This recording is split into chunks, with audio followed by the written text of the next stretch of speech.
Hello guys, this is your friend Dark Verse and we are back with a new fanfic. Which is what if Banished Naruto rose as the Ruthless Emperor, claiming a royal harem of Hinata, Hanabi and the Uchiha princess. Part 1.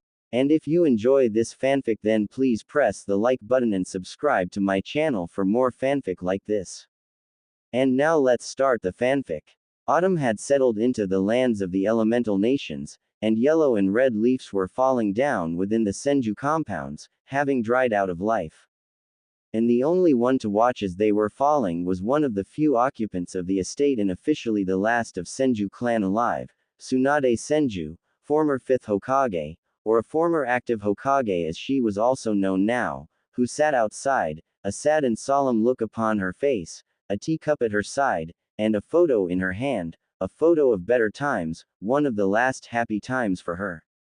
On that photo was Tsunade with her apprentice Shizune, alongside with Hinata Hyuga and her little sister Hanabi and cousin Neji, flanked by his teammate Tenten and close to Konohamaru, Iruka, Kurenai and Anko, all cheering and congratulating the one and only number one unpredictable shinobi of Konoha, Naruto Uzumaki. It was Naruto's 14th birthday, and it was the first one that he had ever celebrated, all because Tsunade had thrown this party in his honor, deciding that the boy deserved to feel happy and loved on the day he was born. Slug Princess didn't expect this, but soon after she had become a Hokage, she grew closer and closer to the blonde boy, taking a role of a mother and caring for Naruto, as well as protecting him from this village. And it was her own initiative to let him have his birthday with the people that he considered his friends. All of the genins and their senseis were invited, as well as friends of Naruto, but only very few had really shown up, with even Naruto's teammates, Sakura and Sasuke, not even paying him a visit, along with Kakashi Hatake, his sensei. Jiraiya didn't come as well, having left without even a word to Naruto or Tsunade, but she knew what his deal was. But those that did show up, Hinata, Neji, Hanabi, Konohamaru, Anko, Kurenai and Shizune. They all came on their own volition, and they celebrated with Naruto his birthday, with the shy Hyuga heiress confessing her feelings for the boy, after some inspiration from Kurenai and Shizune. The look on the two's faces was priceless, and the memory of it brought a smile upon Tsunade's face. Hanabi was also very interested in the blonde, and while she was but a year younger than Hinata, clearly had good feelings for him as well, as it turned out she adored him for protecting her sister and herself once after she was bullied. Neji was indebted to Naruto for showing him a way to freedom away from fate, while Tenten had grown to be a close friend to Naruto following him saving Neji from his burden of hatred. Anko and Kurenai, while initially undecided about the boy, too had grown close to him in spare time, thinking of him as little brother, one that they like in their own way, but very much cared for. Iruka and Konohamaru both saw Naruto as nothing short of their brother, along with Shizune. It was truly a great day for Naruto, who had even let down his mask of happiness and showed his tormented, broken and vulnerable self, as he cried out of happiness for this genuine act of kindness. The village has done so many wrong things to this boy, and such act of kindness, the first ever birthday that he did not fear and wasn't forced to hide, it was something that Naruto had not expected to ever receive as a gift. Tsunade and everyone comforted him, stating that things will be getting better from that point on. Sadly, they were wrong, as things had gone to worse quickly, as Naruto, having been found guilty of charges of treason, attempted murder and more by Konoha Council, elders and even Daimyo himself, has been banished from Hai no Kuni, stripped of all his honors, ranks, property and more. And all of that simply because he had done his duty and brought back a defector of the leaf, Sasuke Uchiha, unconscious, beaten and subdued, while Naruto was barely even alive, but that didn't matter to Council and Daimyo, who overruled Tsunade, Hyuga clan and some other minor clans that stood by Naruto. No, they wanted him gone at all costs, and merely were merciful enough as to let him live. On the same day as he was released from the hospital, Naruto had left the leaf, taking only what little Tsunade could give him to get by in the world, money, food, cloths, some scrolls. He was quickly followed by those few who had become his true real friends, Hinata, Hanabi, Neji, Tenten and Konohamaru, who had chosen to stand by their true friend instead of following the village that honors traitors instead of loyal shinobi. Uruka, Kurenai and Anko were also compelled to follow them, but had chosen to remain in Konoha, bound by loyalty to it, but now with a great sadness and dull pain in hearts. That was 6 years ago, and no word had come about them in all this time, no rumor or anything, as if they had disappeared and left a great sadness for Tsunade and those few that cherished them. And in these 6 years, many things have changed and some even returned from the shadows of the past. 4th Hokage, Minato Namikaze, the yellow flash of the leaf, and his wife, Kushina Uzumaki, had re-emerged after 14 years since their supposed death, alongside their daughter Narumi, a twin sister of Naruto and Kushina's mini-clone, and son Menma, both twins of Naruto and true holders of Kyuubi's power. Turns out, their deaths had been carefully orchestrated and the family had went on into hiding, as Minato and Kushina, along with their children holding halves of Kyuubi's power, were prime targets for the man that had unleashed Kyuubi upon Konoha in the first place, and it was clear he wasn't going to rest until he had gotten his hands upon it. Feeling threatened and in danger, Minato made a hard choice with his wife: go into hiding with their children, to train them in controlling the power of Kyuubi, but as to elide everyone that they were gone, they left Naruto in Konoha, who held the soul of Kyuubi and very little of its true power. The few that knew of this, Sarutobi Hiruzen, elders, council of Konoha, Jiraiya and some others, they swore never to reveal this, even to Tsunade. The day when they all had returned, Konoha celebrated like never before, while Tsunade was furious, livid, and completely mad with anger. Now she understood why Naruto was so poorly cared. Why did council dispose of him, holder of Kyuubi? He was merely a tool, a decoy that had played its part and was disposed of, no longer of any use to Konoha. And his so-called parents were completely fine with that, having long made peace with sacrificing their child for their own good, even if they appeared to be saddened that Naruto was no longer in Konoha, but not even remotely remorseful. That day, Hokage's office had seen more damage done to it than in all shinobi wars and even by Kyuubi, as Tsunade practically tore that place to smithereens, before she tossed her resignation as Hokage, Sannin and shinobi to the council, effectively leaving the shinobi life behind and becoming a civilian. Jiraiya, Kushina and Minato tried to stop her, but their efforts were null, as Tsunade had set her mind and wouldn't budge, and Minato had accepted her resignation, along with the office of Hokage. And ever since that day, Tsunade watched from the sidelines as Konoha celebrated and praised the hero children of Namikaze and Uzumaki, along with forgetting of Naruto Uzumaki completely. Konoha's youth gradually became Chunins and Jonins, with Sasuke Uchiha being now married to Minato's daughter Narumi, who was instantly charmed by this brooding emo, along with Sakura Haruno in the attempt of restoring clan Uchiha. Menma was soon also married to Ino Yamanaka and a granddaughter of Councillor Kaharu. Tsunade loathed how Konoha, while at its strongest, had seemingly forsaken morality, honor and dignity. Lands of Wave, Suna, Spring and others have turned their back at first from Konoha after hearing of Naruto, but after being pressured by Konoha and practically forced into the alliances, they were again with them, though now nothing more but puppet states. Inside Konoha, things seemed normal and prosperous, but such wasn't the case for everyone. Clan Hyuga, having been one of the few powerful supporters of Naruto Uzumaki, had found themselves on the receiving end of combined scorn of Konoha, for the support of sacrificial pawn and a demon. And the situation within the clan wasn't exactly a stable one either, as the clan had split in between the main house faction, under the leadership of Hyuga elders and their puppet clan heir, and Hiyashi's faction, with practically all of branch members and some of the more progressive Hyuga main branch members included. So far, there haven't been any hostilities, but Hyuga elders, seeing how Hiyashi had lost both of his daughters to demon, were now pushing him aside from his position in favor of a far more traditional Hyuga head.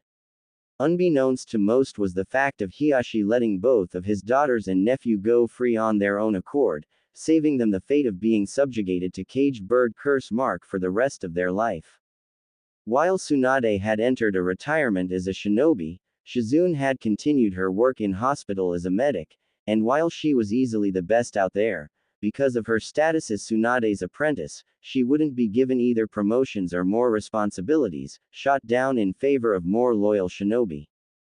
Anko Mitarashi was also stuck in her position of Tokubetsu Jonin in IT department, but also being under a constant probation since the return of Minato, same reasons as with Shizune and others.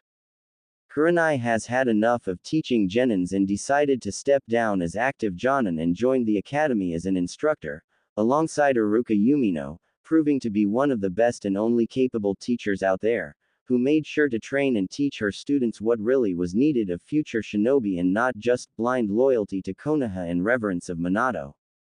Needless to say, she and Iruka weren't very popular these days among shinobi either. However, recently it has become clear that Kurenai had shifted her ideas about Naruto and his friends more into line of most Konoha. Akatsuki had continued to pose a serious threat for some time, but something had happened to them, as they were now gone, with the last report of their activity coming in just 7 months ago, where it was said that leader of Akatsuki was found dead. Somebody had been hunting Akatsuki down and destroying them, one by one, but by whom? Tsunade had hoped that it was Naruto doing his part in the grand scheme of the world, but there were no clear evidences. The only thing that was clear is that Akatsuki, once one of the most threatening forces in the world, was now gone, and Konoha was at its strongest with the most beloved and powerful Hokage in their history. And Tsunade was one of the few people that still clung to all that Konoha had forgotten, and loathed how ruthless, aggressive and dishonorable this place has become. Tsunade took a sip of her tea, when she heard her apprentice come out of the house and speak to her. Lady Tsunade, there is a man outside. He asks for an audience with you and insists upon it. Shizune said to Tsunade, who simply looked at her with a bored expression and spoke up. Send him off and tell him that I am not in the mood. I don't care if he is even a Hokage or whatever. Tsunade had grown quite spiteful of visits over the years, considering that most of them were those of Kushina, her children and other people that had betrayed Naruto and what True Leaf had stood for. I told him to go away, as you've asked me before, milady, but, Shizune took out of her pocket something and showed it to Tsunade. He had this with him. Shizune handed over the item to Tsunade, which immediately made her eyes go wide and mouth agape. In Tsunade's open palm laid her former necklace, one that she had gifted to Naruto for winning the bet. She knew that there was no other like it and that the only one belonged to Naruto, who had left with it the village. And now, after over 6 years, it once again was in the hands of Tsunade. Her form shook a little, as she instantly stood up and practically stormed the compounds, without even a word to Shizune. She rushed towards the entrance into the estate, desperation and hope both present in her eyes and posture. Could it be him? Could her surrogate son have returned? Or has someone found it upon his dead body and decided to give her the news? Hundreds of suggestions and questions raced through Tsunade's mind, and she stormed right towards the entrance, where she found a young man, dressed in a pseudo-Anbu black wear, with a black coat over it all. He had long black hair, straight and coming down to the beginning of his neck, with 2 bangs on other sides. Tsunade immediately froze in her place, as she recognized the man before her. Itachi, Uchiha, she muttered in shock, with the said man bowing before her. You are alive. What in the world are you doing here, in Konoha? A pleasure to see you as well, Lady Tsunade. Itachi said to her in a polite way. I understand that you have many questions, and I intend to answer them all, but it would be best if you had let inside. I had to drop my henge before you, and I do not wish to be seen, if I can help it. Tsunade stiffened up quite a bit, looking at the man that had slaughtered his own clan, but she knew the true reasons for it, so she let him in, and soon enough, with Shizune joining them, they sat in the guest room. Thank you for receiving me, Lady Tsunade, Shizune-san. I understand that you have questions as to what I am doing here and how did I come across First Hokage's necklace. Start with the latter, Itachi, and if I find out that you had a hand in Naruto's death, Tsunade was practically ready to destroy this man, but Itachi stopped her as he spoke up. You need not to worry, Lady Tsunade. The necklace came to me from its owner himself, Naruto, as he has given it to me, knowing that this will be an adequate argument for you to hear me out, as well as a good opportunity to give you this. Itachi pulled out of his pocket a scroll and gave it to Tsunade. As for how is your godson, Lady Tsunade, I would say that he's doing very well for himself, much better than he would in this part of the world, one would say. This is a letter from him, which I have been tasked by him to deliver to you. And before you ask, best if you read this letter. Tsunade and Shizune instantly went to the scroll, unsealing it and opening it, reading it together. For good 10 minutes as Tsunade and Shizune had read this letter, the more and more their amazement, relief and shock grew, as the contents of that letter had revealed to them just where their beloved blonde and his company were, what they had been up to and why he has decided to reach out them now. Tsunade was in a state of shock as she discovered where her surrogate son was and who he was now, as well as just how much he has changed. It was clear to hear that he was no longer the same little blonde, but a completely different person. The letter clearly didn't contain all the information and everything that Naruto had wanted to give to Tsunade, but even from this piece of information, it was clear that he has changed, drastically, and forever.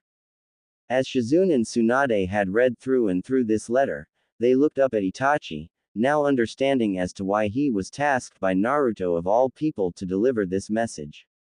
Former Sannin spoke up to him. So, the man that has been reported dead for 6 years was out in the western continent all this time. Tsunade chuckled at this one. There were reports that you and your partner Kisame had met your end at the hands of Iwa's Anbu, with a dozen shinobi falling dead before you and your partner were killed. Those Anbu were present at the moment I have decided to shift my allegiances, since I needed to make it look believable. Itachi simply stated mysteriously. My time with the Akatsuki was up and I could see that any longer would only be to my detriment, and considering how Konoha has dealt with my clan and how Sasuke has turned out, I decided to follow along with your godson to the west, where he and others decided to start anew, completely. And, in my personal opinion, he has done extremely well for himself in the west, or Eriador, as it is known to them, actually. I'll say, Tsunade said in a bit of shocked voice, reeling with all the new information she and Shizune had learned. All this time, all these years, I had thought that he was somewhere out there, alive.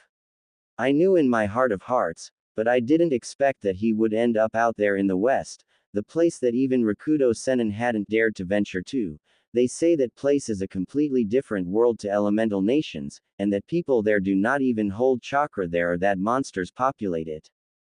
Many of stories are exaggerated to the point of absurdity, while many others hold only bits of truth. But a complete truth, the truth of that place is that Eriador is at least 7 times the size of this continent, and that it is populated by many, many peoples, and not just humans. That piqued the interest of Tsunade and Shizune when Itachi spoke of it. I once thought that world was still a very much unexplored place, but when I and others had gotten there, I understood just how right I truly was. Eriador is the land that is as alien and foreign from elemental nations as it was once hostile and violent. I am sure that you remember that the age of Sengoku had ended not even a century ago and how devastating it was. Yes, it had ravaged lands and countries in its wake, hundreds of clans battling each other just to see who is stronger. Tsunade had stated, and this Eriador is no different. Was, until a year ago that is. Itachi simply said to Tsunade, who nodded to him.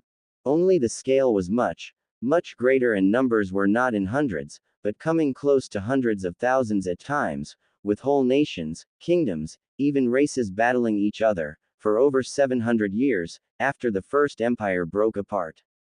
When we first arrived there, it seemed like better would be to simply return, but Naruto, he truly is the most unpredictable man on the face of the world. Instead of fleeing, he stayed and did something that nobody had done before him. He united that land, founding what is now known as Second Numenor Empire there, with himself as its emperor and lord protector of races populating it. But, with the size of that continent and possible numbers of shinobi, how in the world could Naruto do all of it? Shizune simply couldn't understand it, with Itachi smiling a little to her. Shizune-san, did I say that there were shinobi out there? Itachi said to her, with Shizune looking shocked, along with Tsunade. In that land, the only shinobi that you could find there, are that had long fled there from our continent, or those that now serve Emperor as his secret, shadow defenders. There are no samurai either, not like ours. Things are completely and utterly different out in Eriador, and as for how Naruto has managed to do it all, he merely did what he always did best: rally the people, inspire and give them hope for better, show them that there is a better way of life. He casted aside such things as nationality, race, kingdom or nation, introducing a simple, yet powerful and mighty concept, a rally call for all, one Eriador. One Numenor, one nation for all, equal and just. I can assure, it had taken a great deal of persuasion, trials and tribulations, but with each battle fought and won, king, count, tyrant and more slain and surrendered, with each new ally, those words became the echoing soul of new empire.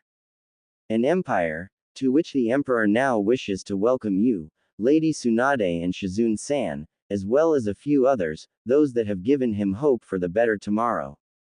Tsunade and Shizune looked shocked at Itachi, who merely smiled to them. He is well aware of what has been going on in this part of the world, and he offers you too, as well as Anko Mitarashi, Uruka Yumino, Hiashi Hyuga, along with his clansmen a place within the empire, as well as completing whatever conditions you may have for the living in there. As you may understand, being the sovereign of an empire as vast as his, he is capable of quite much. Tsunade and Shizune exchanged the looks, thinking about it all for a few minutes and trying to decide whether they would be willing to venture out into this unknown or not. They both knew that here in Konoha, there wasn't much that held them here, as they were now, as well as those three outcasts in this glorious Konoha, one that had sacrificed its morals and honor for power and wealth. A place that honored traitors and cowards over heroes. Truly, the Konoha that Tsunade and Shizune once knew is dead and out there in Eriador. Maybe. Tell me, what are Naruto's overall objectives with this continent and Konoha, Itachi? Tsunade asked of him, with Itachi simply answering to her. I am not completely aware of his intentions, not in details, but from what I know, he wants to establish peaceful and trading relations with several of countries out here, along with establishing a trading company for intercontinental trade. He wishes to establish a connection between West and East, but he does not want war with either of nations, nor will he permit for anything that poses a threat to Numenor Empire to exist. Itachi stated with strength, with Tsunade raising an eyebrow at this one. Such was the fate of Akatsuki, once he had found out from me of their plans and objectives. His Imperial Majesty has tasked me and a few others to dispose of the Akatsuki before they were able to make their move. Given the fact that his spy network is most impressive, my intimate knowledge with how Akatsuki operate, their members and the level of skill and power of me and my companions, such task was relatively easy to accomplish, but crucial nonetheless. Though pain did prove to be quite the challenge, he was still defeated nonetheless. So then, the Akatsuki are really gone, huh? And the one responsible for it was my favorite little blonde. Tsunade smiled at this one. If Minato and Kushina ever find out that the sacrifice they had left here now holds so much power as to simply destroy a group of S-rank nuke nins, and what of Konoha in particular, and does he know of his parents and siblings? He is well aware of them all, not that he is too pleased with this development and how he has been sacrificed in favor of his sister and brother. By the sound of it, Itachi wasn't too thrilled with this development either. Hi no Kuni he considers to be not as worthy of attention as some others, though he does intend to open a trading office in here as well, while Konoha, in his opinion, is too small of a place to give a thought to. Considering that he rules an empire that is at least 8 times the size of Hi no Kuni and has to deal with threats from both north and southeast to his empire, he simply finds no time to spare a thought to a place whose size is comparable to that of a small city in his empire. However, in my personal opinion, he won't be making any alliances and friends in here, considering the reports about Konoha's recent aggressive and expansionistic tendencies. Reports about Konoha's political and militaristic subjugations of Wind, Spring, Wave and Tea are quite unsettling to say the least. Even though Numenor and elemental nations are separated by more than 370 miles of ocean, Naruto, as a leader of empire, wouldn't like to suddenly find an aggressive and powerful force, bent on expansion through conquest and subjugation. He has enough concerns keeping him awake at nights as it is. I'll bet. Running a single village, a shinobi one at that, and running an empire the size of which is bigger than an entire continent, he must be drowning in paperwork alone. Tsunade let out a dry chuckle, with Itachi also chuckling to this one. Fine. Let's say that I agree, along with Shizune here and others. How are you going to get us out of Konoha and into your empire unnoticed? Even more, how will we even get out of Konoha, as the matter of a fact? Do not worry about that detail, Lady Tsunade. As I have said earlier, Eriador is worlds different from elemental nations. And out there, people have found quite the ways of transportation, one of which would put Yondaimi's Hiraishin to the test and shame even. Now, what would be your answer? My clones have already reported to me that the others are at an agreement, which leaves only you out. Tsunade and Shizune look surprised at this one, but they've figured that Itachi would be one to get things done in quick and orderly fashion. Lady Tsunade, I think that we should go. There isn't much left for us to do here, and even council and civilians themselves have shown to us all that we aren't exactly welcome anymore here. Maybe, with Naruto in the west, Shizune thought that she would need to convince her teacher, but Tsunade was already there with her. Count me in, Uchiha. Tsunade agreed. Now, how are we getting out of here? Later. That evening. What do you mean vanished?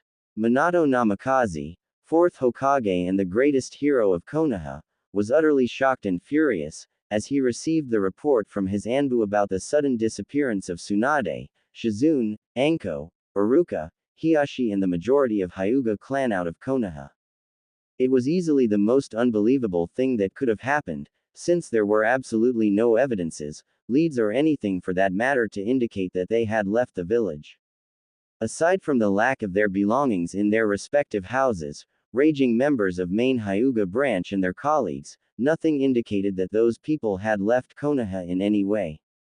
It was as if they all had just gathered in one place, according to several witnesses, and then they were gone, completely and without any trace. Minato, being an expert in Fuinjutsu and one of the only users of Hiraishin, thought that there was some form of space-time ninjutsu involved, but there were no ninjutsu that could teleport people of such quantity over any distance and not alert the barrier corp of Konoha, and here. Council is not going to like this, but still, considering that all of them have been outcasts in Konoha, for their views on state of business in Konoha and outside, maybe it was even for the best. Less of those that opposed Minato's views on Konoha and its expansion, and he didn't even have to weed out the possible political opposition. Clan Hyuga had suffered a serious blow, being now only at its 12th of power, but this was also to Minato's favor, as it would seriously limit otherwise powerful and influential clan, and even allow him to gain a much greater control over it. Although, he still couldn't think of what could have been the reason for those particular people to disappear, aside from the fact that they were outcasts and all of them were still openly talking and remembering Naruto, the son that he and Kushina had sacrificed for the benefit of Konoha and their family. Maybe it was the latter, but perhaps he was overthinking it too much, as it was clear the boy was dead and other defectors with him as well gone. He and Kushina were saddened at the fact that they couldn't ever see him ever again, but, from what they had learned from council and clan heads, he wasn't much of a sight to behold, nor was he even worthy of his name or name of his mother.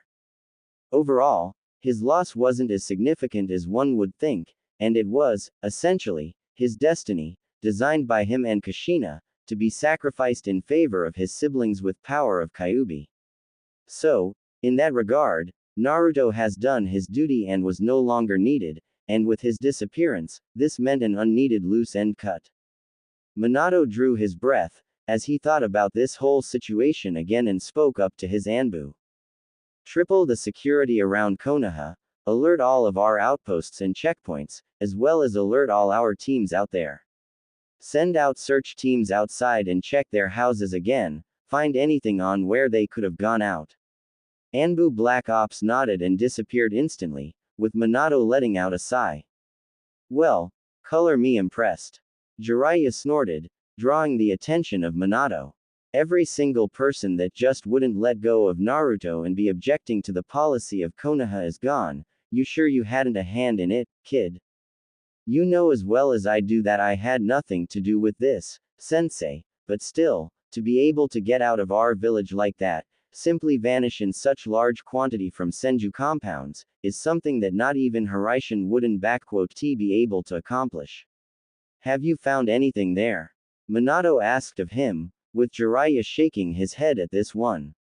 Nope, not a single clue or anything. All I know is that before their disappearance, Hiashi received a visitor, but nobody knows who that was and there was no luck in finding him either. All that we have is that everyone who wasn't on board with you and the rest of Konoha are gone, poof and nothing. Jiraiya simply stated to Minato. And as for Akatsuki, then I can only confirm what everyone is thinking. They are gone, dead and killed by someone who had hunted them down. Some of my sources pointed out that some men and women were searching for them, but nothing too surprising here, considering that pretty much everyone hated them for one reason or another. If anything, it would seem that threats to both Narumi and Menma are gone, as well as other Jinchuriki. And it doesn't seem to be the work of any other hidden villages. I'll keep an eye out if something comes up, but other than that, I would say that Konoha is in the best position ever. Yes, it seems that way. Minato agreed. Now all that we need to do is keep the hold over other lands and get rid of Orochimaru for good. By the way, how are things with Kiri? Any progress? Not much has changed there, kid, but it does seem like rebels are going to win for sure. Jiraiya stated to Minato, who nodded to him. Perhaps, now's the best time to expand the will of fire upon the Mizu no Kuni. Maybe, thought it would be best to first consult Daimyo and inform him of this window of opportunity. Plus give him time to select a proper candidate for the position of Mizu Daimyo. Minato chuckled a little, standing up and looking out at Konoha from the window. Looks like the prophecy is sure to come true soon enough. Eternal peace under Konoha's rule, with Menma's and Narumi's children to live in there and rule it. Yeah, kid, it sure is going to come sooner than later. Well, I'll be off now.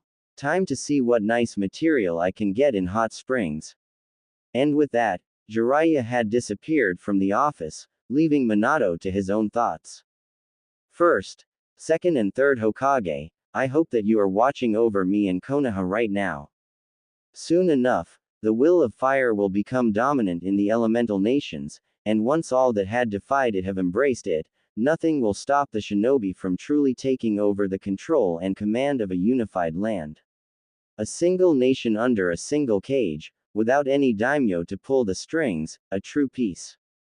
Minato smiled to this thought, the thought of a world where shinobi were truly in power, with will of fire connecting them all together. It will be a glorious sight to behold once it came to fruition. 4 years later. The Sea Rider. Southern shores of Second Numenor Empire. 4 years have passed since the day when all of Minato's opposition has vanished from Konoha and elemental nations, and these 4 years have seen the rise in power of Konoha, but also a sudden unification of old enemies of theirs. With Hai no Kuni's intervention in Kiri's civil war and into internal affairs of Mizu, a new, pro-Konoha government, Mizukage and Daimyo were placed there, ensuring a new ally and subjugation of otherwise unstable region. Another step towards the grand peace has been made, but after that, the other nations have recognized the threat that Hai no Kuni and Konoha now posed.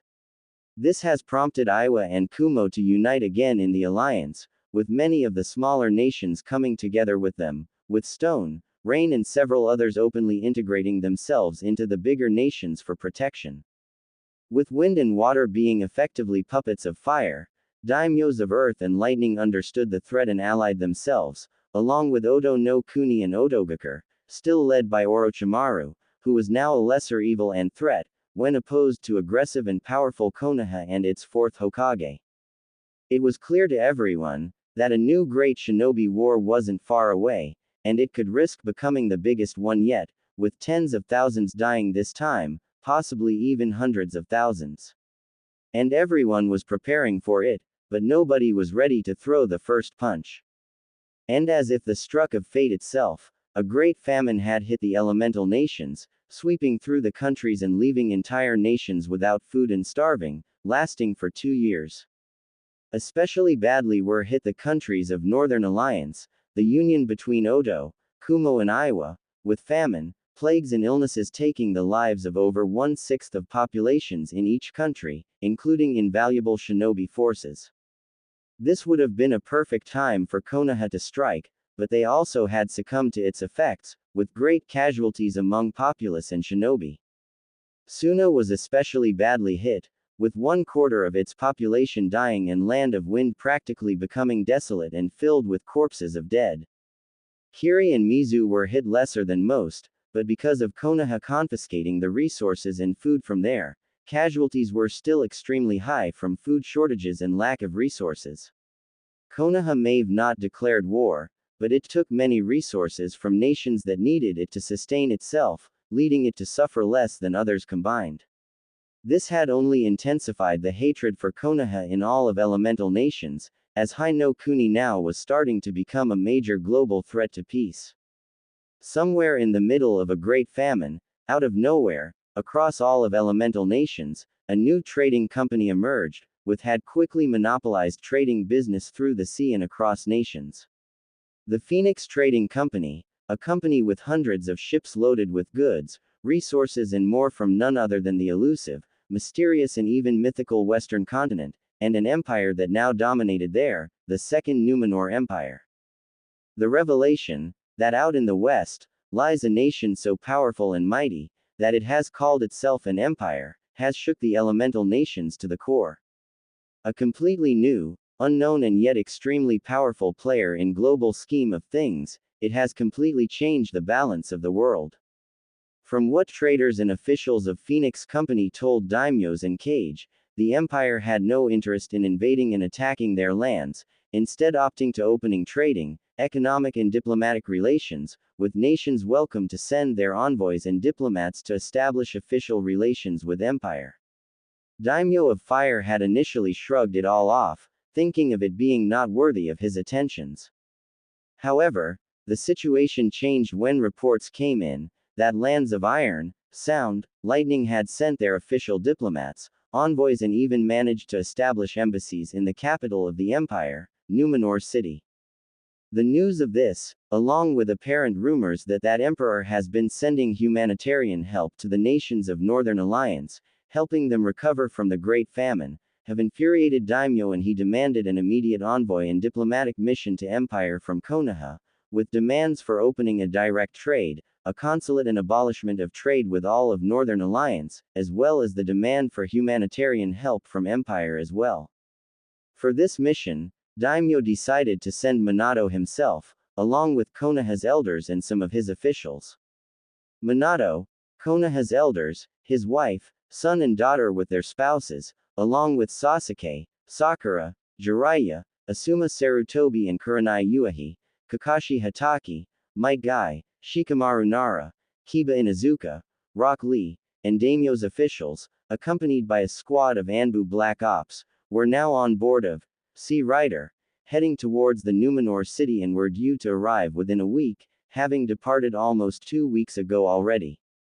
As Minato and Kushina stood on the deck, they looked out towards the shore, noticing how amidst the green fields, forests and more, was a completely black, desolate and empty place. And out there in the middle, ruins of what seemed to be a small city or big fortress stood still, black and smoking.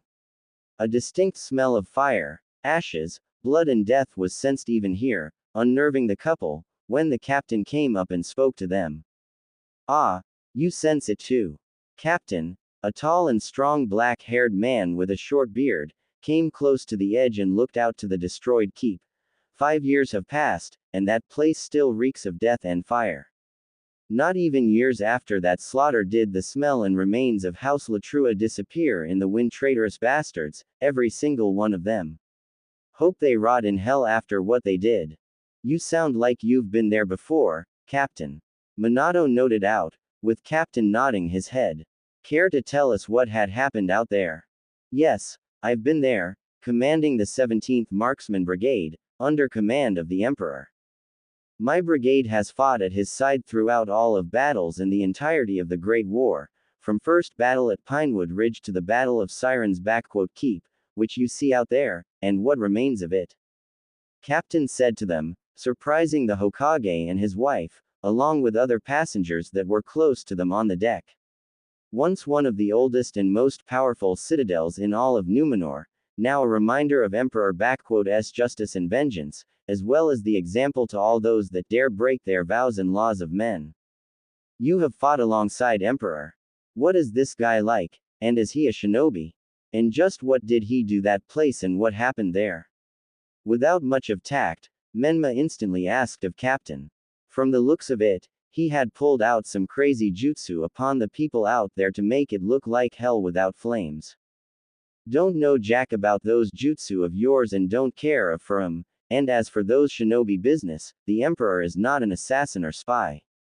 What he is, however, is a man of greatness, forged in fire and blood of great war, driven and determined with a purpose and idea of uniting the land you see out there into one single entity. Captain said with respect and pride. I remember the day when I first laid eyes upon him, an apprentice to then Lord and ruler of Numenor, Uther Pendragon. None of us thought much of him, but soon enough, that blonde lad had led us in battle against Mauritian Kingdom to the east, and it was probably then when all of us saw not just another one noble knight and paladin, but someone who could unite this land into one. One Eriador, one Numenor, one nation for all, equal and just. Those were his words, and they resonated with all our hearts and souls, and it wasn't long, till he began to prove that he was indeed making it a reality. Once an apprentice turned into a paladin, and soon into a lord, and then a unifier and selected emperor, first one since the fall of Ravenheart dynasty 700 years ago. Adopted into Pendragon as a son of Uther, he made due on his promise to bring peace and prosperity to this land, to unite its fighting kingdoms, races and defeat the threats that had terrorized the populace. And that he did, through the might of sword, strength of the light, magic, inspiration, diplomacy and personal example. In 5 years, he has done all of that, and people of Numenor proclaimed him their emperor, chosen by all races as their lord protector and sovereign. Captain said with greatest pride and smile.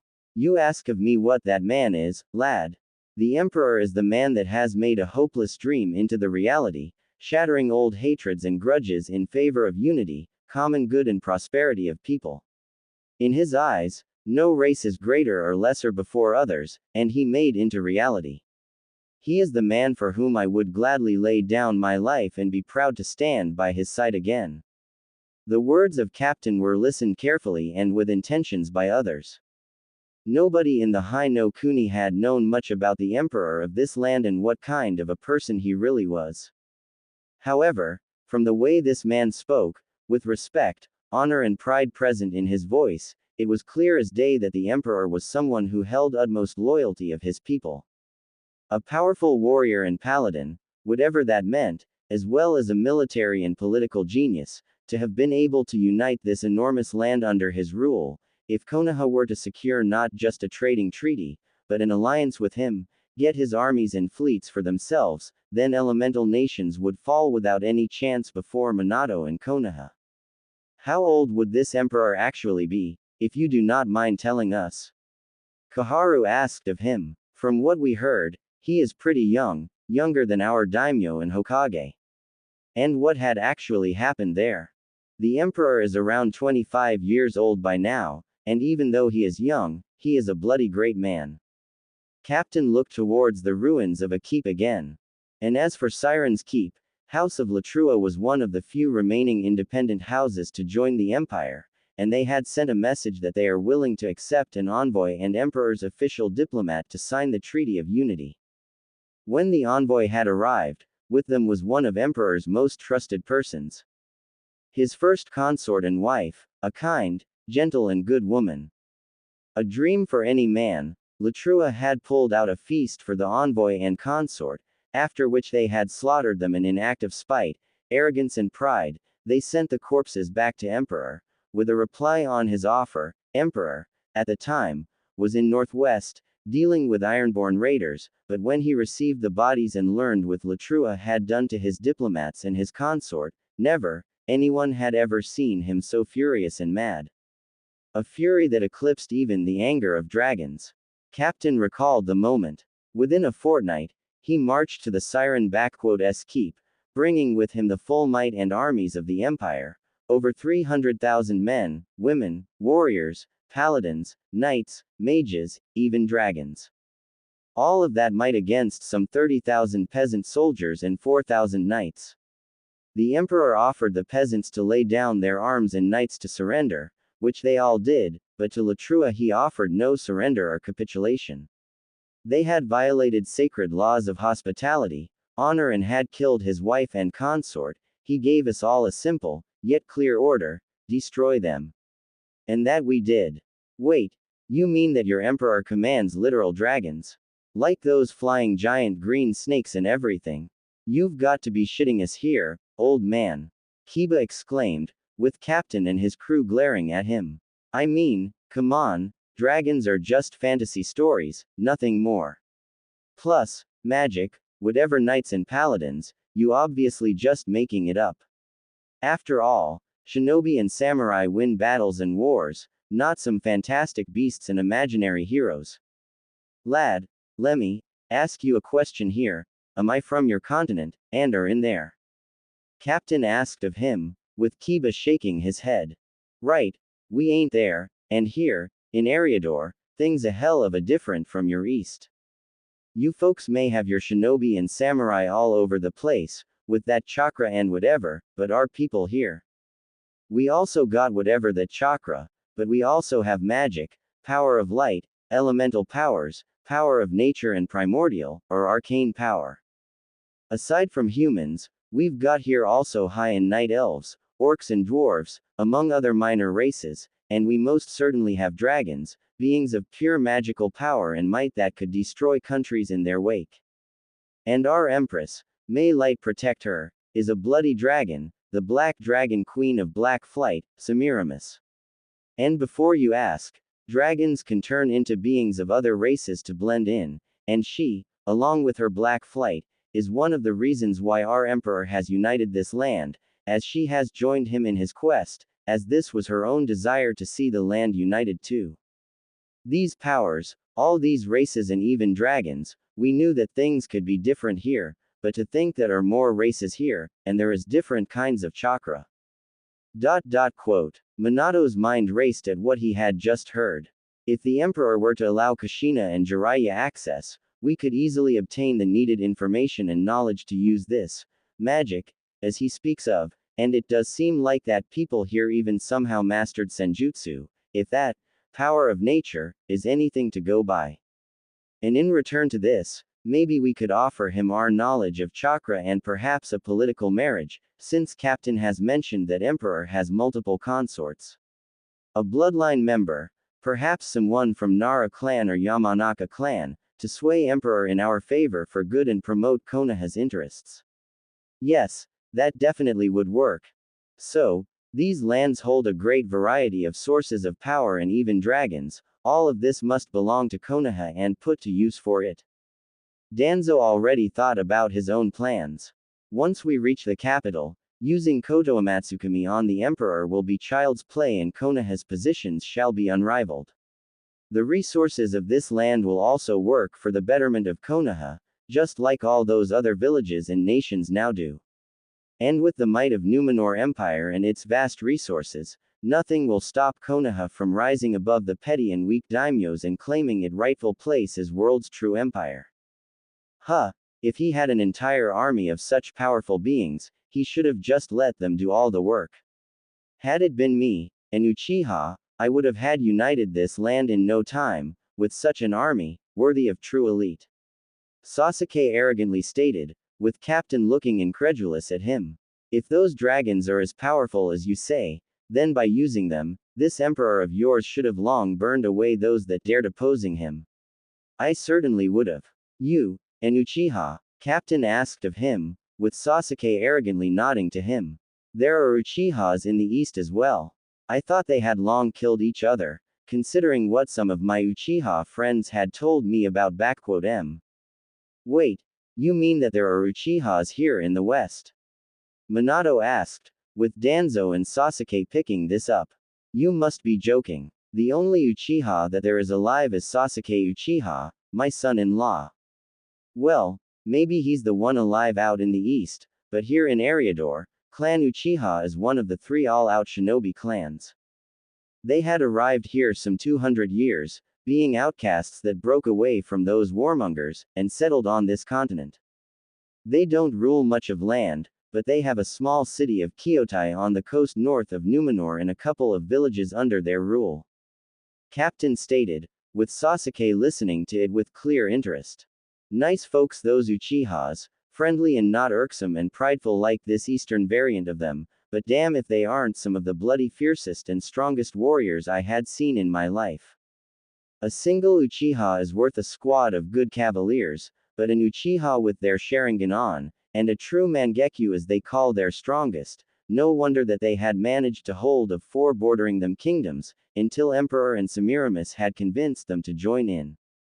Now, they are amongst the most loyal of Emperor's warriors and backbone of his Shadow Guard, and one of M is even a member of Imperial Royal Guard, 12 best of the best warriors in all of land and Emperor's personal bodyguards. An Uchiha clan out here, and ruling over a city and villages, they must be those forsaken traitors that had been exiled in Sengoku period. Sasuke recalled with arrogance. No matter. Those weaklings are no true Uchiha elite like I am, but even so, they may be useful.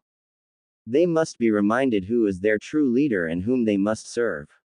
Sasuke already was picturing himself a loyal and obedient army of Sharingan users, with him in the lead, as he spoke up. Those Uchihas you speak of are but a filth and dirt, when compared to the true elite like me, man. They had been exiled so that they may not weaken my clan with their fickleness and misery. Uchihas out here in the west, and possibly with eternal Mangekyo Sharingan in great numbers, such power must belong in Konoha, not some backwater empire like that. Perhaps it is time for the stray dogs to return home. Danzo thought to himself, already making plans on using these new Uchihas for himself. You know, lad, I've seen M in battle, and I can tell that even one without a Sharingan, tear you a new one, and their head, Makoto Uchiha, is amongst the most powerful men in Eriador, known as Wraith of Numenor. Even Emperor himself hasn't been able to defeat him in a duel, and that man has defeated some of the strongest creatures and people I know of. Captain said with disdain to Sasuke, who only seemed to be getting more arrogant by the minute. And as for that keep, that was the only time Emperor had unleashed dragons in open battle, since before they only were protecting borders of their own nesting places in Numenor, but here, Semiramis herself led the attack and she along with 10 more dragons had burned to the ground that keep, with the entire house of nobles in there. After it was over, Emperor ordered to burn the land that belonged to those people, salted and drain the wells, rivers and lakes out there as well, with all the forest being cut down. This was as how he dealt with traitors and those that dared to betray his trust. Captain turned to the stunned public. The Emperor may wish and do only best for Numenor and all its people and races, but that doesn't mean he is weak or indecisive. betray his trust, hurt those that he cares for, or threaten the people of his land, and nothing will stop him from making those that dared to do it pay with their lives. Keep that in mind, Konoha people, since he has long heard of you and knows what and who you are to him. From the way this guy speaks, sounds to me like those dragons are pretty much like Biju, but only far more numerous and intelligent, and their strongest is the Empress. If they were capable of leveling that place uninhabitable in number just 11 dragons, and there are possibly more of them, then it is obvious that angering Emperor is the last thing to do. Shikamaru has made conclusions in his mind about it all. Still, a separate Uchiha clan out here, with their own lands and serving to Emperor, Sasuke will no doubt try to show off his authority to them, and Hokage might even try convincing them to return to Konoha, but I highly doubt that they'll want to go back to elemental nations at this point. After all, here they have like a small country of their own, and there, man, even though this is troublesome, come to think of it, the noble clans of Konoha aren't even half as revered and politically powerful as the noble clans in capital, makes you wonder of a few things. Uchiha clan of the West, and possibly with members holding Mangekyo Sharingan, I recall reading of exiles from Uchiha clan that disappeared, but now it seems they've been doing quite well for themselves here. With the Sasuke now the only Uchiha in Konoha, convincing even a portion of these Uchihas of West to come home to Konoha could prove to be another turning point in Konoha's path to victory. Minato was already seeing an opportunity of having more Uchihas in Konoha, fighting for the will of fire. You've said that Uchihas were one of the shinobi clans out there, what are the other two? Council Homura asked of Captain. Oh, the other two. Well, the second one is Uzumaki clan, who are situated on Isle of Kai, northwest of here and close to Kyoto. Kushina widened her eyes at this one, as did others. And the other one had arrived here just some 4 years or so, the Hyuga clan, situated in Numenor City directly. Those Uzumaki fellas are pretty hot-headed, but also real tough and sturdy, plus loyal to a fault, being out from the east, having fled it after they were betrayed by their allies and having settled close to Uchihas, and nowadays those two clans are pretty much inseparable. My dear wife Rinko is actually one of them and she works in Ministry of Trade and Exchange. They were actually among the first to join the Emperor in his cause, apparently recognizing him as one of their own or something. That's impossible. My clan, the Uzumaki clan, it was destroyed during the war. I saw how the island of Whirlpool burned from the ship I stood on. Kushina shouted out at Captain, who shrugs it off. Rinko did tell me that lots of her clan mates died during the attack on her original home, but about half of clan made it out here and settled in close to Uchihas. Captain simply states to Kushina and others. You can ask the head of Uzumaki clan and a wife to Makoto Uchiha, Kaoru Uzumaki about it all. She is also in Numenor, representing it there. Kushina stiffened up when she heard that name. Kaoru, my little sister. Kushina was in shock at hearing this name. Who knows, maybe. All I know is that Uzumaki and Uchiha clans were among the first to sign up and join the Emperor and I'm damn proud of having fought side by side with them lot.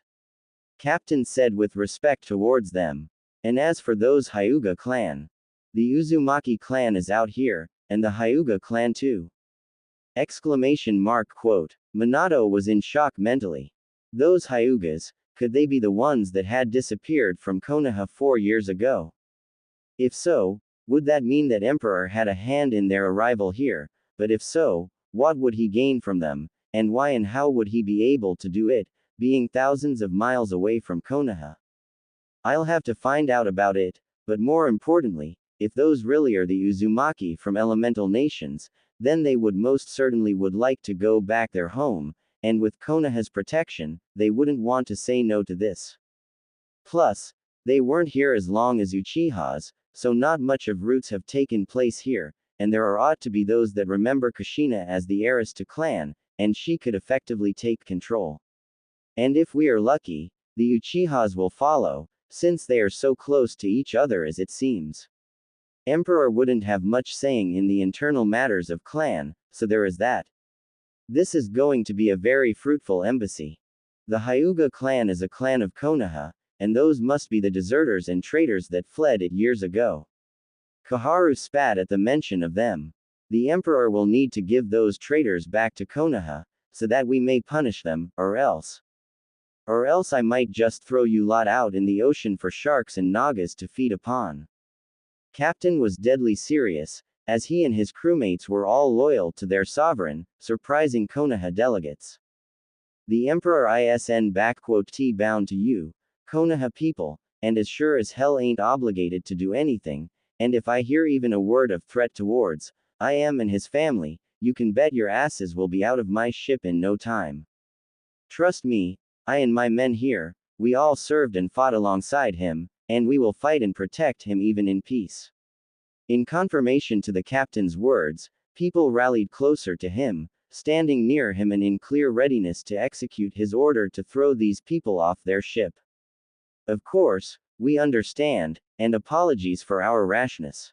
We are just surprised that one of Konoha's clans would end up all the way in here. That is all. Minato had tried to defuse the situation, with Captain simply answering it. Don't know much, but rumor has it that those Hyuga clan weren't very much welcomed in your lands, so Emperor offered them and a few other people place in here. The council and Hokage were surprised to hear of it. From what I know, Clan Hyuga have been more or less integrating into police force of Numenor, but most of them some that are into trade, farming and diplomacy, with their heiress, Lady Hanabi Pendragon, being Emperor's consort and head of foreign affairs and diplomatic relations. Ah, if only Lady Hinata could vase seen her sister now, when the name of Hanabi came up, and then one of Hinata, everyone's eyes went wide and shocked, for it meant that they, and possibly Naruto could have survived here. Hanabi Hyuga is alive, and she's even a consort to Emperor. Wait, what was it about her sister Hinata just now? Did she like those other friends of the fox demon die out here, or did they make here all? Sakura asked of Captain, who glared at the Pinkett. You better watch your mouth, girlie, Captain simply said to her. The fox demon and his friends, as you call 'em, are nothing short of legends and heroes of our empire. Each and every one of 'em have made sure to bring order and stability upon this land, standing as Emperor's closest allies and friends, and all but one had lived through it all.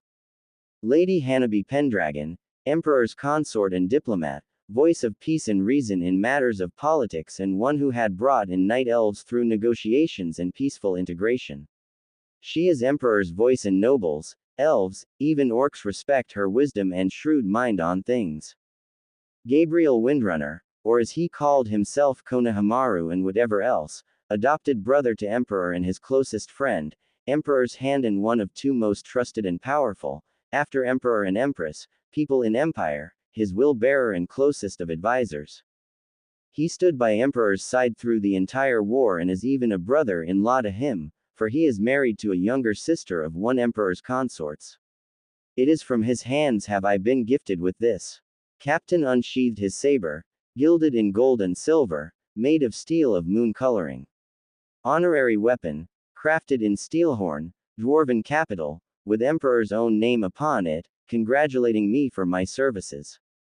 Neji Hyuga, Empire's finest master of hand-to-hand combat and founder of Gentle Storm School, a school of his personal style of combat, with which he had defeated in single combat 5 of best Kingsguards of Varichia's kingdom, known for their elite warriors, serves as Emperor's personal bodyguard. Lady Tenten Hyuga, wife to Neji Hyuga and Empress personal guard and mistress of 100 weapons, who single-handedly dealt a killing blow to a chieftain of Aben Axe Orcs, stands as Empress personal guard. And then, Captain let out a saddened sigh, as he looked out at the burned grounds. Then there was Lady Hinata Hyuga, gentle and kind lady, who believed in peace and unity even more than Emperor at times. She was a warrior, but she was able to stop wars with just words and gentle grace, and Latrua had spitted on it all, when they butchered her with such cruelty and savagery, that when her body was brought to the Emperor, the keep we stayed in had shook at the cries of rage and anguish. The only time when anyone had seen Emperor so defeated and weak was at that day. Lady Hinata was loved by all of us. Elves, dragons, dwarves, soldiers, peasants, nobles, you name it. But none loved her more than Emperor. For what Latrua had done to her, he made them pay, every single one of them. Captain again turned to the people around him and spoke up. Before ya all ask, everyone in here and there on continent have heard their tale and how they left the east, alongside the so-called fox demon you call him. So a word of advice. You try and insult them or the man they followed, be ready to pay with your lives for this. They are legends, heroes and have earned the love of this land and its people, and none more so than Naruto Uzumaki.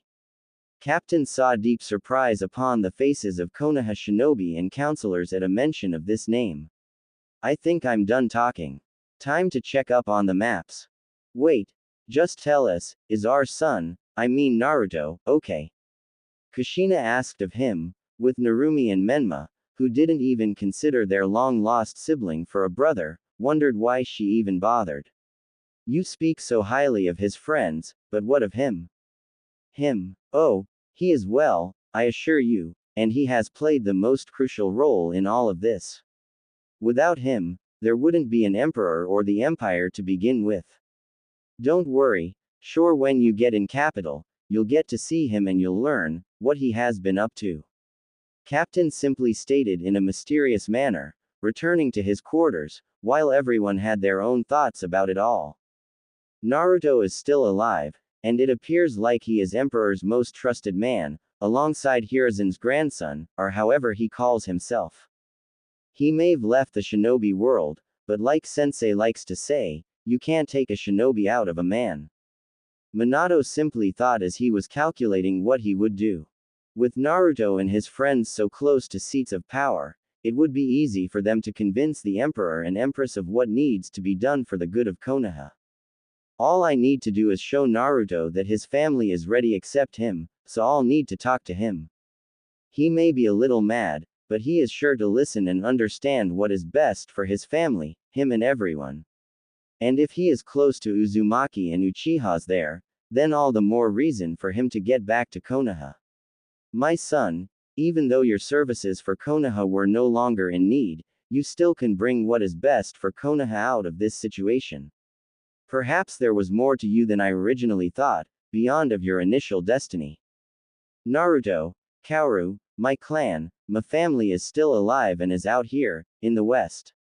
Kushina thought to herself. All this time they were here, on foreign land and away from their true home. Don't worry, my son, sister, once I'm there, I'll beat that emperor to a pulp, but I will get you and our clan back home, Databane. So the Dobi is still alive and is close to that weakling of an emperor. Figures that losers will stick together. But all this talk about Uchihas here in the west and the Empress. She must be very powerful for a dragon, and to command my clan into battle. Perhaps if I show her the true power of an elite Uchiha, she'll see that her weak husband is worthless and I'll have myself not just a powerful matriarch of Uchiha clan, but a full empire to rule, and not be a husband to these two bitches, Sasuke thought to himself evilly. So, Naruto is actually an empire, and seems to have been contributing a lot to its creation. Looks like the lessons he has learned from me did get him far, though it is a shame that he had abandoned, apparently, shinobi way. Oh well, Kakashi thought to himself about Naruto, before he went to his book. That Gaki is still kicking, and is close to the imperial family.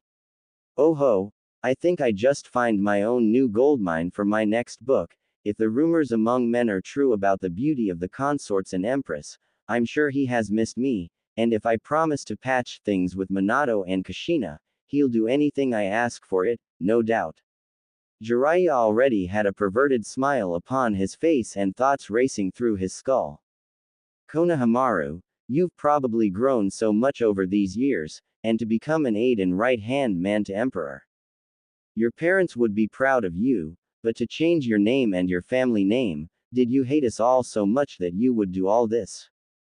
Foolish boy, it was all done for the betterment of Konoha, and you've turned your back to it all, even smirching yourself with this name Gabriel, I hope I get to see what you have become, Maru, and tell you how much you've dishonored yourself with all this. Asuma, with a mix of sadness, fury, and anger, thought to himself, as he planned to teach his nephew a lesson of loyalty once he saw him. Hinata, I had hoped that we would again meet, so that I could embrace, but I am sorry I wasn't there for you, my girl. And I hope that the Emperor had loved with all his heart, not like that idiot Naruto Uzumaki. Kurenai thought with sadness when she heard of her apprentice's death. Neji, Tenten, it shames me as your teammate that your fires of youth have left our youthful village, but, now that I know how high you risen, I shall prove to you that I have not been falling back and that my flames of youth remain the strongest as always. You just wait when I prove it to you in a spar, with Guy Sensei at our side again. Rock Lee was already having his flames on in his eyes. So, Hinata is dead, well, there's hope that her sister will see a true alpha and slap Emperor away for me. Kiba, thinking with his nether regions over his head, quickly forgot of Hinata in hope of getting to himself her younger sister. So, Hokage's son has survived and is here as well. Apparently there is more to that brat than what we thought. Well, from his position, he and others will be able to aid Konoha through swaying the Emperor. Time to remind them of their place in this world. Elders thought to themselves, as the ship carried their procession towards the capital of Numenor Empire. 4 days later, Numenor City, a glorious and monumental site of a great and might city, surrounded thick white walls, large enough for 2 wagons to stand side by side and ride, with walls as high as some of the mountains, with towers reaching even higher. And they surrounded a giant city, brimming with white, gold, silver and more, with life brimming in there, heard even at ships still a couple of miles away. The size of Numenor City was astonishing, bigger than the capital of Hai no Kuni, possibly even larger than all of Konoha with its training grounds. All made of white stone, with gilded metals in it, and the roads into city seemed to be filled with travelers, civilians, travelers and more. Konoha delegation looked at it all with a mix of awe, shock and even envy. As the ship began to close onto harbor, Konoha delegation looked at 2 cliffs, walled up, and at the 2 fortresses, flanking the entrance in the harbor of the city. Manned, massive and standing proudly displaying the might of empire to all that wished to make an entrance here. The distance between the 2 was probably less than half a kilometer in sea, but they still seemed very close and overlooked the seemingly tiny ship as it passed into the harbor. The Twin Lions Fortresses. Captain called the fortresses to Konoha's delegation. The on the left is the North Lion Fortress, and on the right is the South Lion Fortress. Imposing, ain't they? Each has a garrison of a brigade worth of men, and is armed with 80 cannons on each, all loaded, primed and waiting for whatever poor sod decides to escape or force his entrance into the harbor. About 40 of those dwarven killing machines are looking at us right now. Why would someone build such massive structures, if there are no catapults? And what are those cannons you speak of? Kushina asked of Captain, who looked at her, as if he was told the stupidest thing ever. What? Are they some kind of better catapults or something better than those archaic things? Well, they ain't catapults, but something really better and more powerful. I just need to remind myself that you are just the tourists here, that's all. Captain looked up at the North Lion Fortress, seeing a special signal over the battlements for him and his men. Okay. Hard to starboard, boys. Greg, led us to First Royal Pierce. Captain gave out orders. Looks like Emperor has decided to honor you, Konoha. Of course he would. He is to meet the most powerful and prestigious people in his life. Kaharu stated in a prideful manner, with Captain simply shaking his head at this one, as the ship was reaching the end of their destination. The First Royal Pierce resided the nearest to the Imperial Palace, a massive structure, a third citadel on the city, walled, with towers and a great massive castle standing proudly. The palace seemed as massive and imposing as it looked grandiose and great, being large enough to seemingly house all of Konoha inside with more than enough place for some additional guests. There apparently was a big garden close to it as well, as it overlooked the harbor, filled with trees, green and lush with flowers, a truly marvelous sight. As the ship was docking, Konoha's delegation saw that they were already being expected, as a group of men, dressed in steel plate armor from head to toe, armed with shields and spears, with a sword at their side. This seemed almost laughable to shinobi, to see people dressed in so much steel, that they wouldn't be able to even move in it at all, much less run or fight. Sasuke even laughed openly at them and their attire, with Sakura, Kiba and Menma following the suit. In their mind, the only true warriors were shinobi and only, so these people looked like barbarians to them and were nothing short of idiots, completely ignorant to the fact of complete cultural, philosophical and overall core differences between East and West. However, their attention was soon on someone else. Namely, three persons that stood behind the soldiers, who formed up into two lines and made a passage between them for the delegation. The first one was a young, beautiful woman, dressed in white and violet long, tight dress with the violet pattern on her skirts and waist. Her figurine was one that would leave men dazed for days, with impressive bust, shown through the cleavage of her dress, long beautiful neck, wide hips and beautiful face, adorned with a small silver tiara with sapphire adorning her forehead, complemented with long flowing black hair, with two bangs on each side, and pale Hyuga eyes. Next to her stood a tall, handsome man with brown short hair, blue eyes, strong masculine build, bearing resemblance to Asuma, though a distant one. His dress was one of a plated white and golden armor, made in a form of scales of a dragon, covering his shoulders, waist, arms and legs, with scale and chain mails in between the gaps. On his back rested a long great sword, with a golden hilt in form of a dragon's head. And next to him stood someone that ladies of Konoha instantly grew jealous with, adding her to the Hyuga standing near her. It was a young, very beautiful woman, with grace and unparalleled attractiveness. Dressed in leather and chainmail armor, with a tabard over her waist, she still drew in envious sights, as her face was without any defect, with unnaturally blue eyes, long, as if whiskers of a cat, brows, and long, pointy ears. She, as they all recalled from descriptions of Captain, was a high elf, and apparently a warrior, with two short swords on her hips and bow in her hand with arrows in a quiver.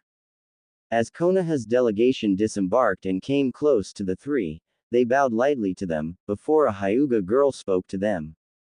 Lord Hokage, ambassadors, honorable guests from Konoha, their imperial majesties welcome you to Numenor City and our empire. I am Hanabi Pendragon, imperial head diplomat and ambassador, lady consort and their majesties' personal representative in foreign lands. Hanabi introduced herself with grace and respect, hiding away her personal feelings so well that none could tell. Allow me to introduce you Lord Gabriel Windrunner, Emperor's Hand and High Lord of Dundane and his wife, Lady Verisa Windrunner, Ranger General of Dundane and Lady Commander of City Guard. Said persons nodded, with Asuma not managing to hold it in him and speak up. Lord Gabriel, is that how you call yourself these days, Konohamaru? Asuma spoke out with contempt, with Kurenai already trying to stop her husband from ending this diplomatic mission before it began. Abandoning your honorable name, our clan name and even fornicating with some, inhuman here, all after running away from what has been given to you, your parents, my father, and everyone in Konoha, they would be ashamed of you. Hello to you as well, Asuma. I hear that you and Kurenai have married and are with a child now. I wish you and your child the best of blessings. Konohamaru, no, Gabriel replied politely with a strong and powerful voice, seemingly not even fazed by the insults towards him and his wife.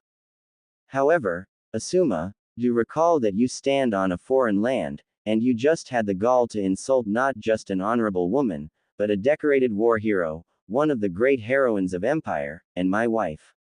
Considering that you are new here, I will allow this to slide, but apologies are most certainly in order.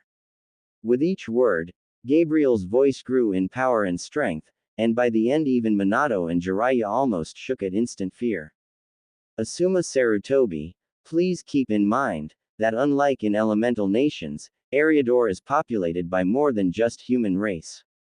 And within Numenor Empire, insults and violence of racial and national nature are prohibited and punishable. Hanabi took word, making a point before Konoha. If the offended party wishes, you shall be incarcerated and trialed. You may be a part of diplomatic envoy, but you are neither a member of foreign government, participant in negotiations from your daimyo, nor you are a persona with special privileges, so you are granted no diplomatic immunity. Therefore once you are arrested, there will be trialed, I assure you. Asuma, please do not harden our work here and apologize. Minato commanded, with Asuma, growling, spoke up. I apologize for my earlier words, Lady Verisa. I have not assumed that there were other races, aside the human ones.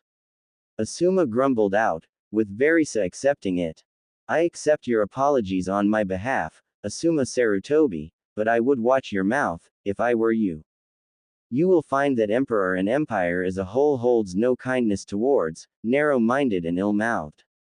Verisa said in an insulted and cold manner. Should I find you insulting my husband one more time, guards and shackles shall become the least of your concerns. And for your information, insulting hand of the emperor is equal to insulting emperor himself.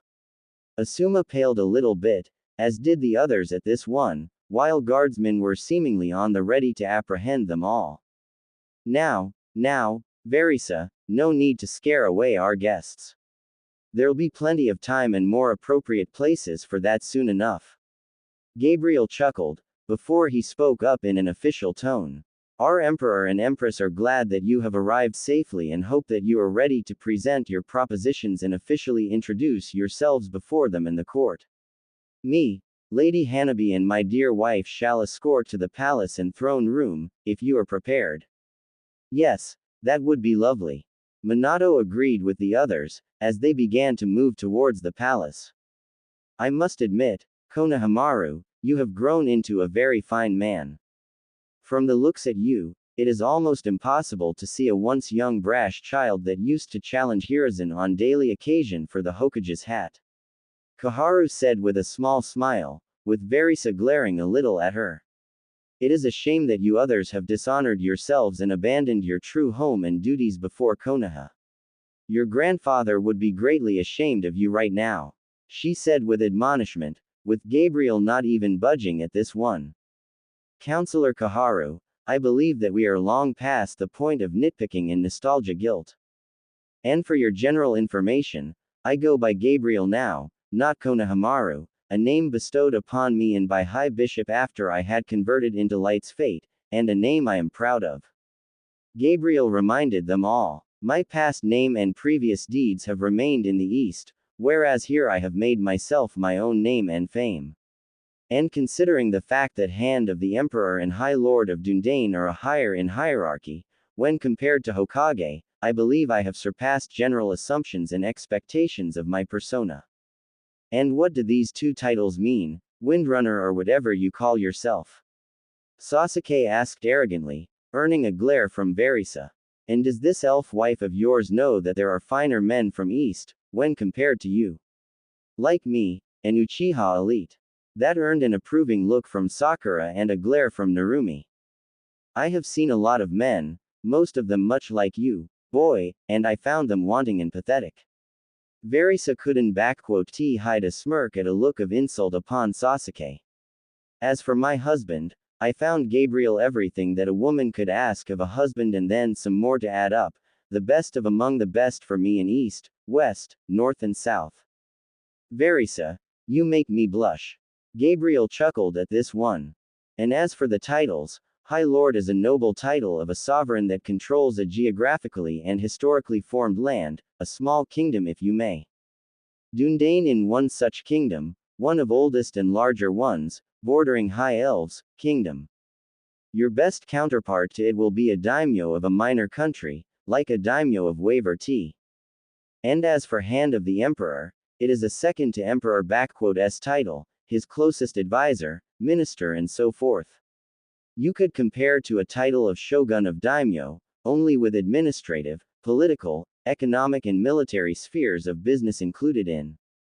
So, as you can see, in terms of status, Sasuke, I currently appear to be standing quite a bit higher than you and your Lord Hokage. Lady Hanabi here also is in a similar position as I am, though her holdings and title differ from mine. Hey, Hanabi, so I've heard about your big sis's death. A real shame, if you ask me, she was a rare beauty. Kiba decided to try his chance with Hanabi now, completely forgetting of tact and etiquette. Listen, why don't you show me and others around later on? I could tell you of the adventures of me and Hinata, plus we could. Kiba Inuzuka, in case you have forgotten, or simply did not take notice of, I am a married lady of noble position, tasked with many responsibilities and duties of great importance and urgency to the empire and crown. I have neither time, nor desire to forsake my vows to my husband and pursue any relations, romantic or friendly, with a person such as yourself.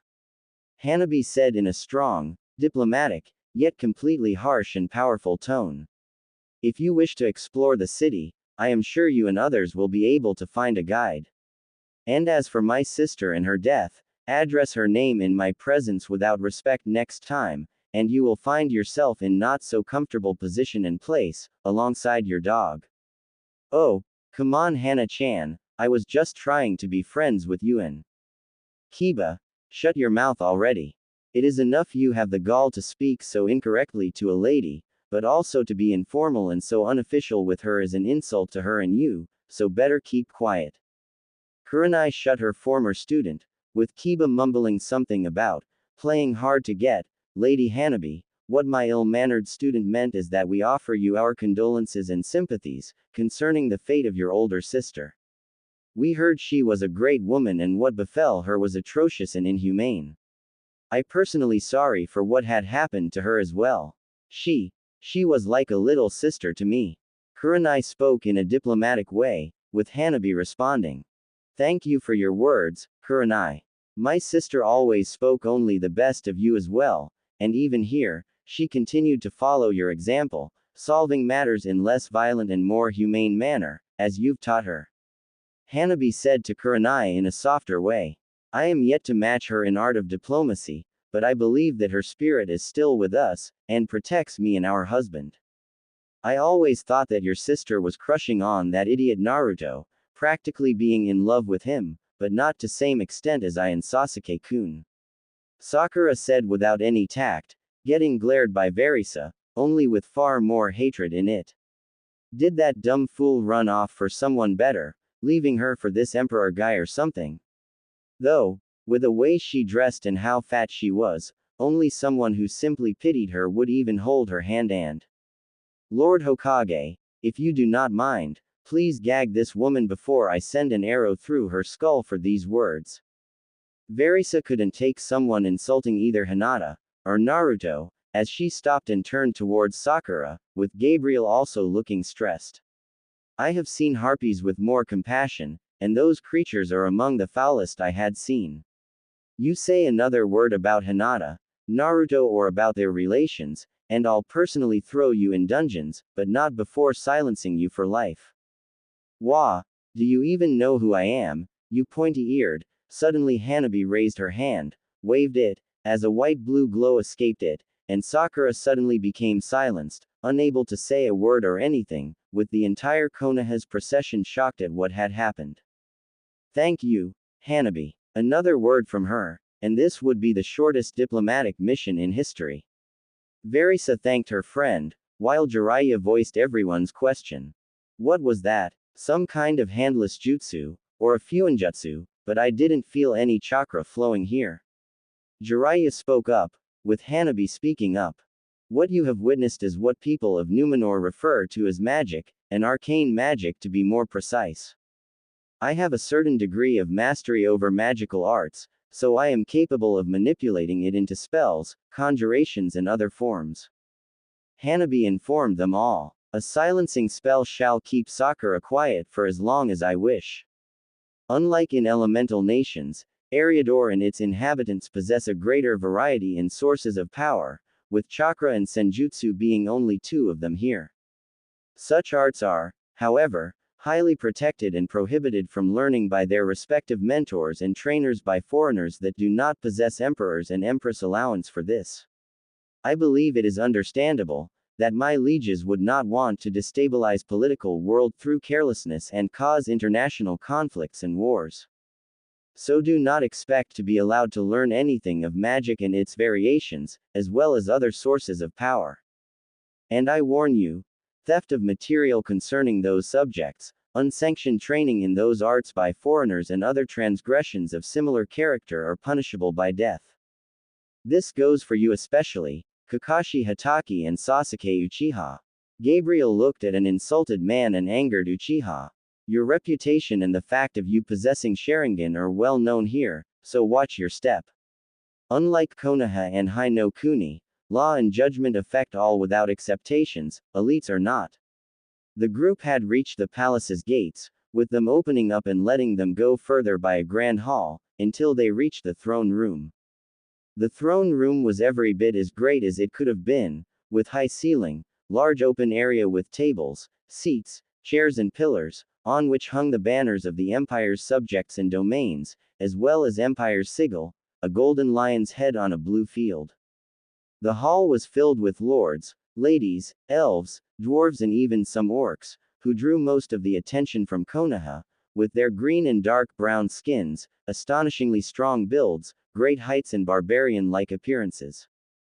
They reminded them of legends of Oni, only now they were made flesh. Not locking eyes on them for too long, Konoha proceeded ahead towards the two thrones, one white and made in fashion of lions and the other black and made in fashion of dragons, elevated by 10 steps above the floor level, with the black one being already occupied. In it sat a young, very beautiful black-haired woman, with long hair, with golden eyes, pointy ears much like Verisa. She wore black and gold dress, reaching to her ankles, tightly hugging her superb waist, large bust and most impressive figurine.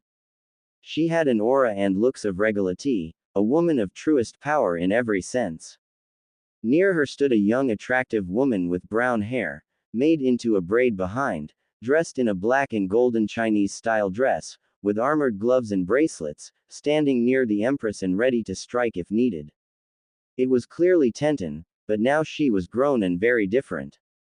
The elevated thrones and podium on which they stood was also surrounded by 11 men and women, all differing, yet powerful in each and every one of them, with weapons and armors of their own choosing.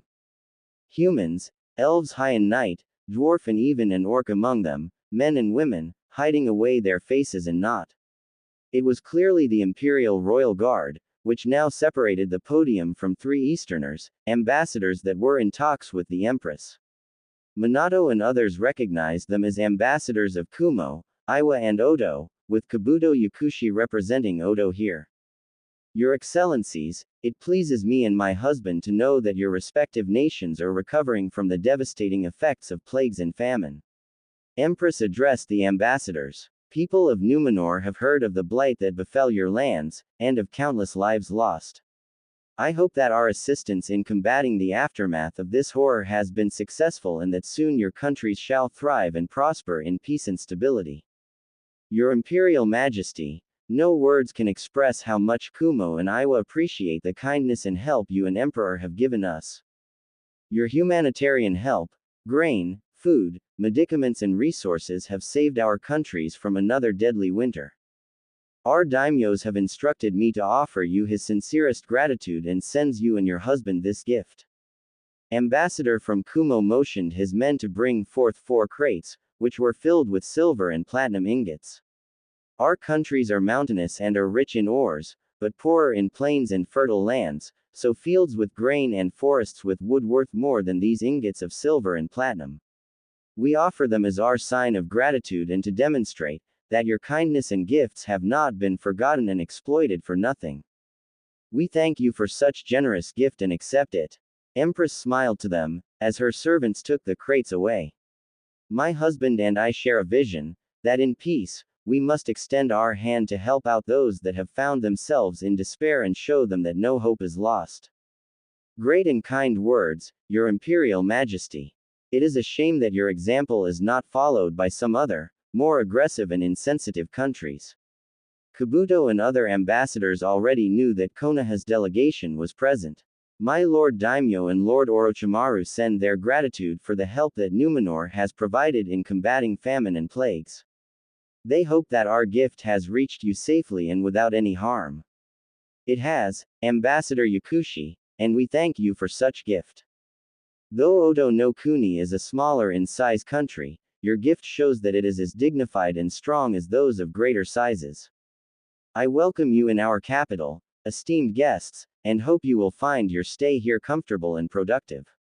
The ambassadors bowed before the Empress and joined in with the mass of nobility and court, while Konoha's delegation has stepped forward, led by Hanabi, Gabriel and Verisa, who instantly bowed before their Empress. High Lord Gabriel, Lady Hanabi, Lady General Verisa, I see you bring to us the awaited guests from afar. My Empress, allow me to introduce to you the official envoy of Hai no Kuni and its members. Hanabi went on to introduce every single one of them without delay and in orderly fashion, while some of the nobles looked with contempt at Konoha, including ambassadors from other elemental nations, as Hanabi has spoken and ended. Esteemed guests of Hai no Kuni, Lord Hokage and counselors, it is my pleasure and honor to introduce you Her Imperial Majesty, Empress Semiramis, first of her name and title, Queen and aspect of Black Dragonflight, Sovereign Ruler of Second Numenor Empire, Kingdom of Quel'Thalas, Ashenvale Dominion, Confederacy of Draenor, Steelhorn Kingdom. Lady Protector of Kingdoms Dalaran, Kul Tiras, Gilneas and Westerosi Kingdoms. Milady, if we may. Lady Hanabi, High Lord and Lady Ranger Windrunner, please remain near, for I and my husband will want your counsel on this matter. Semiramis motioned them, as she looked at Minato and others of Hai no Kuni, who bowed to her, save for Menma, Sasuke, Narumi in a show of disrespect, earning glares and insulted cries from the court. I was not aware that you have arrived with other sovereigns, for I cannot think of any other reason why would your fellow companions not follow etiquette, Lord Hokage. Menma, Sasuke, Narumi, bow before her, now. Minato ordered them, and they reluctantly did so before he spoke in an official and diplomatic way. Forgive us, Your Imperial Majesty, they were simply too dazed by your appearance and the aura of power you possess. You have my sincerest apologies, as their father and a father-in-law of Sasuke Uchiha, and as their Hokage. I have heard of Clan Uchiha of the East, and of Sasuke Uchiha in particular from my closest friends and advisors. Empress saw how Sasuke rose up arrogantly, smirking at her, to which Empress simply scoffed at. Apparently, the stories I have heard do bear truth, for it is said that Clan Uchiha of the East has succumbed to just one, having been exterminated for their misdeed and arrogance. You are wrong. My clan was betrayed by my own brother, Itachi Uchiha, whom I shall hunt down and kill in order to avenge my fallen clan, for only an Uchiha can best another one of his blood. Sasuke arrogantly stated, and I have heard, that you harbor within your realm criminals and exiles of my clan, who cowardly left their rightful place and ran away. I demand that you turn them into me, Empress Semiramis, for I am true Uchiha and someone who is far more worthy of both leading them, and your empire with you. Sasuke smirked, as an echoing shocked gasp from ladies was heard, as well as cries of anger and fury from others, but a single raised palm from Semiramis was enough to silence all. I see that you are fond of bad jests, Sasuke Uchiha. I hope that you improve your sense of humor, for if such declaration repeats itself, I shall see to it that your shoulders become lighter, with the removal of your head. Inhabitants of Eriador and Numenor Empire in particular are not fond of foul and bad-tasted jokes, unlike in Hai no Kuni, apparently. Semiramis said in a strong fashion, as Sasuke simply scoffed at it. Now then, Lord Hokage, to what do we owe yours and your entourage's presence? Your Imperial Majesty, as you may they already heard, Land of Fire is currently the strongest elemental nation, with many allies and two major nations as our closest partners. One of Fire Daimyo's official representatives spoken up to her. Our land is vast and plentiful. Our people are rich and prosperous, with our merchants being only rivaled by your Phoenix Trading Company. An official alliance with our nation would most certainly benefit to you and your empire, for it stands as the most powerful country and domain in the East. A country with puppets for allies, warmongers for rulers and thieves for people. Ambassador from Iowa spoke up, drawing attention of Fire delegation and Konoha's shinobi. Your Imperial Majesty, I believe you and your esteemed husband are well aware that Hi-no Kuni and its shinobi hidden village, Konoha, have been putting to the sword and dagger all those that have defied them and dared to break the treaties with them. For that, Konoha simply invaded them, ousting rightful governments and daimyos, all but annexing the lands and assuming control of countries and their peoples.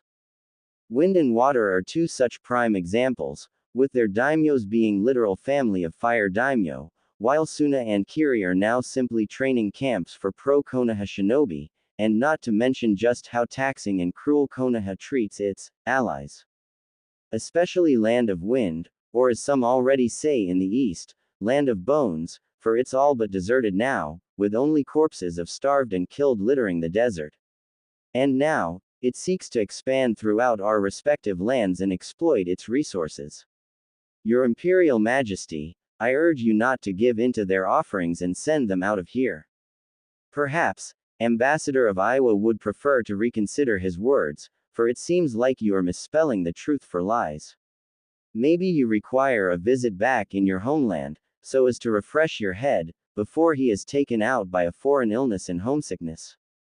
Danzo spoke up in his usual manner, with Ambassador of Iowa literally fuming with anger. Why you, your Imperial Majesty, this man, no, this war hawk is a known war criminal, monger for power and threat to peace and stability. I pled to you to shackle him up and throw him into the dungeons for what he has committed and is to prevent any further crimes done by him. Ambassador of Iowa asked of the Empress. Ambassador Lao, your opinion on the matter has been heard and will be taken into consideration, but I will not allow your proposal to happen. Semiramis replied to him respectfully, before turning her gaze to the delegation. However, I will not allow guests in my empire to insult and threaten in any manner official representatives of other countries. Danzo Shimura, I believe. Your reputation is also well known in my empire, as well as your infamy of a warmonger. Official ambassador of Fire Daimyo or not, should there be found evidence of your illegal activity within our realm or any further acts such as these, you will answer for them with your life. Semiramis did not wait for his reply, before continuing on. Lord Hokage, counselors, ambassadors of Hi-no Kuni, the words surrounding your nation and the statuses of its allies and comrades in arms have long reached our court and the ears of me and my husband. And we are most distressed and concerned with the actions of your shinobi village in particular, with one matter especially being a cause of great worry. I believe you remember the matter concerning one known as Naruto Uzumaki, Lord Hokage, as well as how it was handled. Your Imperial Majesty, I can see how some of the actions of my village have distressed you, but allow me to assure you that, Minato had tried to talk his way out of this one, but then suddenly the doors of the throne room opened up, with the announcer speaking up.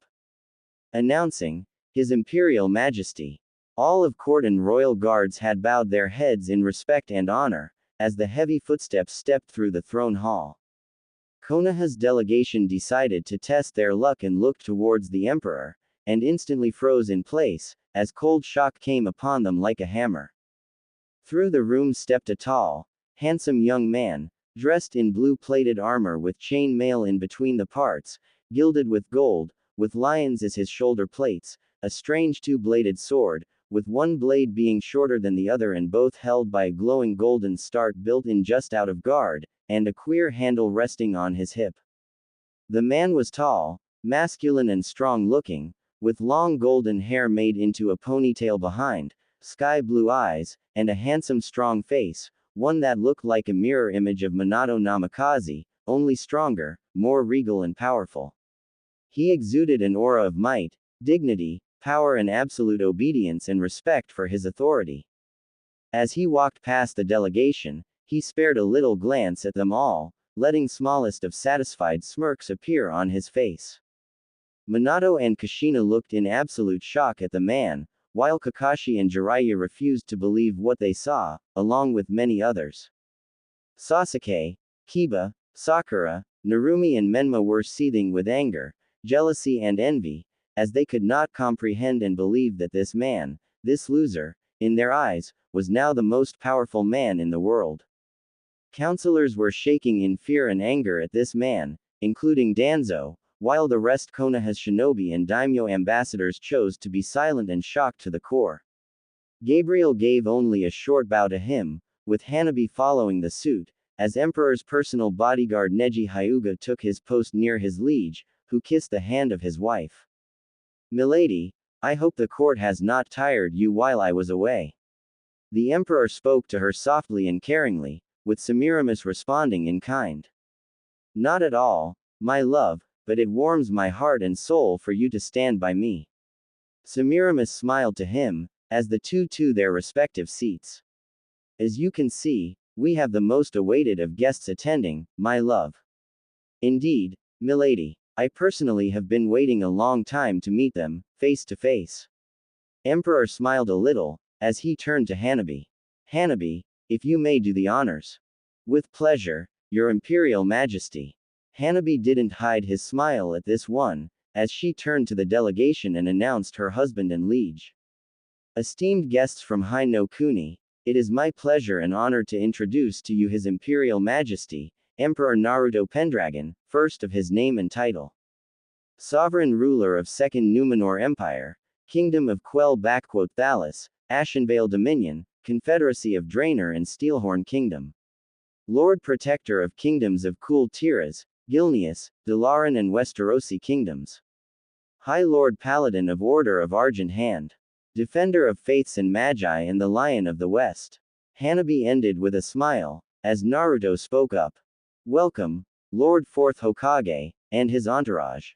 Naruto greeted them with a smile on his face, but with dread filling their hearts. "It has been a very long time, hasn't it, dear father?"